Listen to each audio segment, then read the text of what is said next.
So the future of Warner Brothers gaming division looks very bleak. And the reason I say that is because everybody knows what the deal is regarding Warner Brothers and Paramount.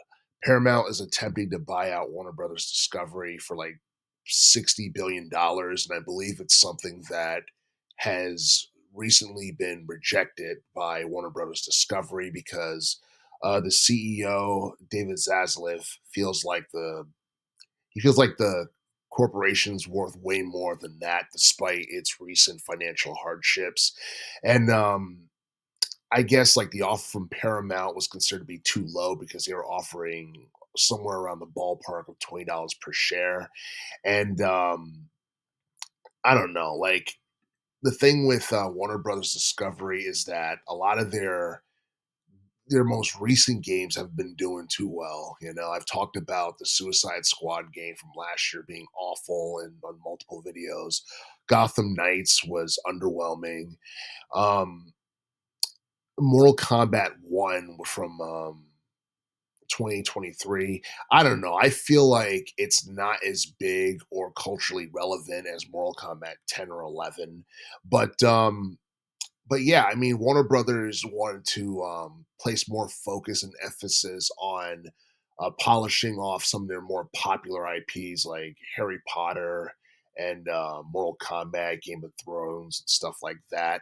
I believe it was revealed a couple of months ago that Injustice 3 was in early development. So I'm not exactly sure what that's going to look like, but I feel like that's something that should have been worked on a long time ago, like shortly after Injustice 2. But then again, you look at the first two Injustice games, they weren't necessarily like high selling games. I think one of them barely did like over 1 or 2 mil. And yeah, I mean, I don't know. I feel like it's one of those things where Warner Brothers is trying to focus more on media and movies and stuff like that because that's where they seem to shine more so in comparison to that of games. A lot of people's talking about the recent Superman movie that came out this past July. I saw it myself. I thought it was pretty decent for a Superman movie. And I think it did well in terms of I guess, box office revenue and stuff like that. But at the same time, it's one of those things where I feel like Warner Brothers should not, overestimate their worth or anything like that because a lot of people know that the company is in a lot of debt and it's lost, billions of dollars within the past year or so. Because I think Warner Brothers Discovery had lost like over 11 billion in 2024, and then like right now they're in like more than 35 billion dollars in debt. So it's one of those things where they shouldn't be too picky about like what's offered to them and stuff like that in terms of a buyout. And the idea is that Warner Brothers Discovery is trying to hold out for more money from one of three bidders. And alongside with Paramount, I heard the other bidders were Netflix and Amazon. And I read somewhere that Netflix was not necessarily interested in picking up or buying out Warner Brothers Discovery because they're focusing more on structure opposed to just high money mergers and stuff like that without no real plan. And Amazon has a lot of problems of their own because, a lot of people look at the company as like trying to like, run monopolies and trying to monopolize other places and stuff like that. And, there's a lot of issues that come out of that place that, I don't even want to delve like deep into or anything like that. But yeah, I mean, I don't know. I mean, I don't see Warner Brothers Discovery going into like bankruptcy or anything like that.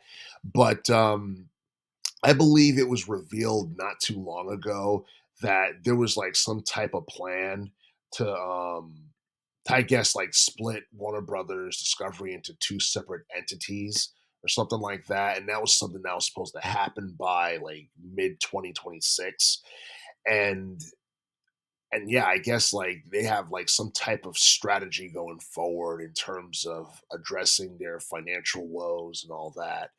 But you look at the gaming division earlier this year. I believe that 3 studios had gotten shut down. One of them was Monolith Productions, the other one was Player First Games, and then you had WB Games in San Diego that got shut down. And honestly, I feel like the division losses is something that kind of crippled, Warner Brothers to a point where they're not going to focus heavily on like gaming in the future or anything like that.